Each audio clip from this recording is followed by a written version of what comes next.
कहानी की शुरुआत होती है दो दोस्तों से, सीन और बैन, जो मॉस्को शहर एक बिजनेस डील के लिए आते हैं। एयरपोर्ट पर उनकी मुलाकात दो टूरिस्ट लड़कियों से होती है जिनका नाम एन और नेटली होता है, जो मॉस्को घूमने आई हैं। सभी लोग एक नाइट क्लब में मिलते हैं और वहां पार्टी कर रहे होते हैं। सब कुछ समान लग रहा होता है, लेकिन फिर अचानक आसमान में अजीब चमकदार रोशनी दिखाई देती है। यह कोई साधारण बिजली नहीं, बल्कि गोल्डन ऑर्ब्स होते हैं जो हवा में तैर रहे होते हैं। लोग सोचते हैं कि ये कोई प्राकृतिक घटना है, लेकिन तभी एक व्यक्ति उस रोशनी के पास जाता है और कुछ ही सेकंड में धूल बनकर उड़ जाता है। अफरा तफरी मच जाती है, लोग इधर उधर भागने लगते हैं। लेकिन सबसे डरावनी बात यह है कि ये एलियंस दिखाई नहीं देते, वे हवा में छिपे रहते हैं और जब कोई उनके पास जाता है तो एक झटके में ख़त्म हो जाता है। सीन, बैन, एन और नेटली किसी तरह भागकर एक मॉल में छिप जाते हैं। कुछ दिनों तक वे अंधेरे में रहते हैं, बिना किसी मदद के।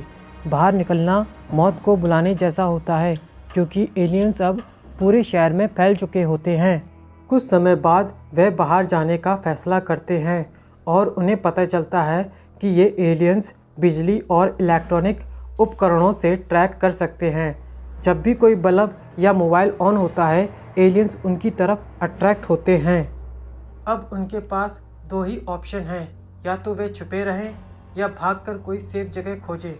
रास्ते में उन्हें रूसी सर्वाइवर ग्रुप मिलता है, जिसमें एक साइंटिस्ट भी होता है। वह बताता है कि इन एलियंस को माइक्रोवेव वेपन और हाई फ्रिक्वेंसी सिग्नल से मारा जा सकता है। अब उनके पास एक ही उम्मीद है, वे एक प्लान बनाते हैं और मॉस्को की खाली सड़कों पर निकल पड़ते हैं। लेकिन तभी एक एक करके कुछ लोग मरने लगते हैं। एलियंस तेजी से हमला कर रहे होते हैं, लेकिन फिर भी कुछ लोग हिम्मत नहीं हारते और साइंटिस्ट द्वारा बनाए गए माइक्रोवेव हथियार से एक एलियन को मार देते हैं। ये पहली बार होता है जब इंसान एलियंस को हराने में सफल होता है। अब उनका अगला लक्ष्य होता है एक सबमरीन तक पहुंचना, जो शहर छोड़ने वाली है। रास्ते में वह कई और सर्वाइवर से मिलते हैं और मिलकर एक प्लान बनाते हैं। वे एक विशाल इलेक्ट्रोमैग्नेटिक बम बनाते हैं और इसे एक जगह सेट कर देते हैं। जब एलियंस हमला करने आते हैं तो ये बम फटता है और कई एलियंस को ख़त्म कर देता है। हालांकि सभी लोग बच नहीं पाते, लेकिन सीन और बैन जिंदा रहते हैं और वे अब एक मिशन पर निकलते हैं, दुनिया को इन एलियंस से बचाने के लिए। फिल्म के आखिरी सीन में सीन और बैन दुनिया के दूसरे हिस्से में बचे हुए लोगों को इकट्ठा करने निकल पड़ते हैं।